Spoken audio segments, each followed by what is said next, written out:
దానిలోకి వెళ్ళే ముందు ప్రధానంగా అయితే రాజకీయ నాయకులు కక్షదారింపులు ఏ విధంగా ఉంటాయో అనేటువంటి ప్రధాన వార్తలు అనేది.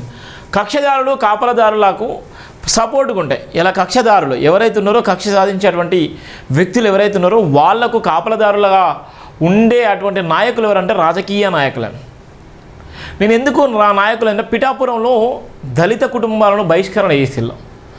పిఠాపురంలో పవన్ కళ్యాణ్ డిప్యూటీ సీఎం గారు ప్రాతినిధ్యం వహించేటువంటి నియోజకవర్గంలో ఒక దళిత కుటుంబాన్ని బహిష్కరించి కనీసం మంచినీళ్ళు ఇవ్వద్దు, కనీసం స్కూళ్ళకి రావద్దు, కనీసం రోడ్ల మించి నడవద్దు, ఎలాంటి పనులు ఇవ్వద్దు అని ఎన్నో షరతులతో కూడుకున్నటువంటి వివాదం జరుగుతుంది.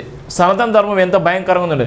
పిఠాపురంలో డిప్యూటీ సీఎం పవన్ కళ్యాణ్ గారు నిజంగా హీరోనా జీరోనా అంటే ఇప్పుడు జీరో అయిపోయింది. ఆయన 11 సంవత్సరాలు సుదీర్ఘంగా ఫైట్ చేసి 11 సంవత్సరాలు నిజంగా పవన్ కళ్యాణ్ను చూసి అందరూ ఆశ్చర్యపోయారు. ఒక రియల్ హీరో